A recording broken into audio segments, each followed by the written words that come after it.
He wants to talk about how we live together, but he knows that actually starts in how we talk about everything.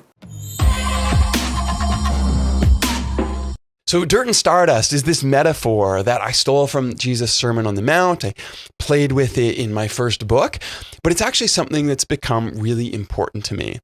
Because for me, it's a way to connect my biggest ideas about the universe down to the smallest steps that I take in my life.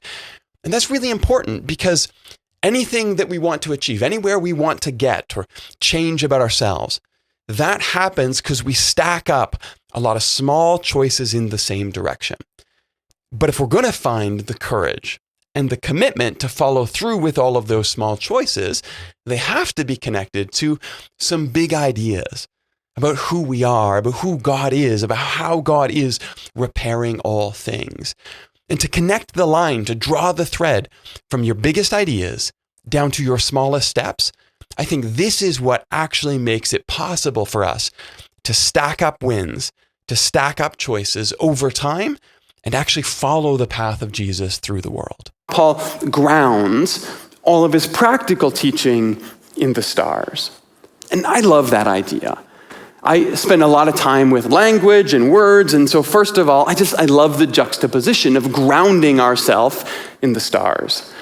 It's an idea that I played with in my book, Dirt and Stardust. That book was all about the Sermon on the Mount, and that title came from Jesus' famous line in that sermon. You are the salt of the earth, you are the light of the world. Literally, what he says there is that you are the salt of the land. The dirt beneath your feet, you are part of the flavor of the earth that you inhabit. But also, you are the light of the cosmos. It's the same language from Colossians we find there in Matthew.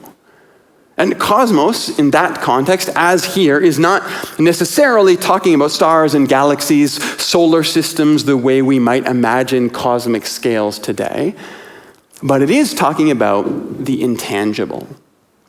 So faith and politics, systems and structures, relationships, and even economics, all of the ideas that shape our experience of the land beneath our feet.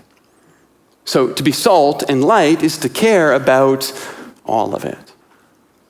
As I wrote in that book, the story of God runs the gamut from the dirt we till to grow our food, to the systems and structures that define our relationships to everything and everyone.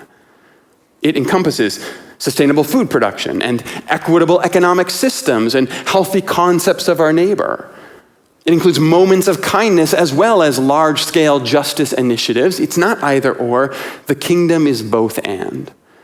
Because you are the salt of the ground beneath your feet, and you are the light of the cosmos above. You are part of what is good about both dirt and stardust. And this is why I think Paul is really onto something here by starting in the stars. He wants to talk about how we live together, but he knows that actually starts in how we talk about everything. And so in the Colossian hymn, the poem that sets the stage for this letter, we hear that 1, Christ is the image of the invisible God.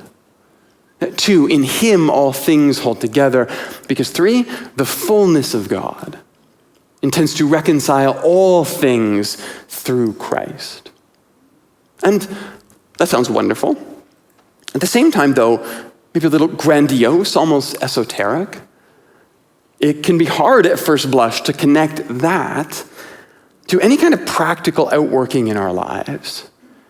And this is why some people have argued it's too disconnected from what follows. And we actually have questioned Paul's authorship of this letter because of that. But my argument, and I would argue Paul's argument, is that actually it's our biggest ideas about everything that find themselves played out through our daily choices. For example, if you believe that God is forever intangible and invisible, inscrutable to human imagination, rather than perfectly expressed in the life of Jesus, you might follow the rules, but you might also eventually find yourself substituting your preferences for Jesus' ethic and calling that holy. Or if you believe the universe is ultimately run by a stingy God, where some things are held, but with only so much love to go around that it needs to be meted out based on merit, well, you might start to live as if you need to acquire as much of that love, maybe as much of anything really, as you can for yourself. If you believe that some people are intended to be reconciled, and others abandoned to endless, meaningless torture, my concern is that you and we might start to live as if some lives really do have more eternal value than others. And again, I'm not suggesting here that there's no such thing as judgment. That's not what Paul says. I'm not suggesting for a second that judgment is somehow going to be pleasant.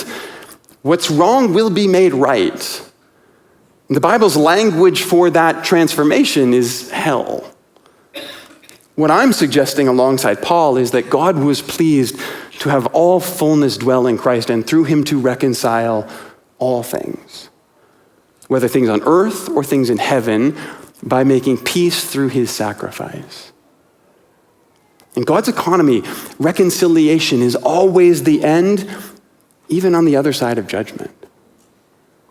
But it's these convictions that Jesus is where we see God clearly, that Christ is what holds all things together, that the fullness of God intends to reconcile all things through the cross. These will eventually shape everything about how we treat everyone.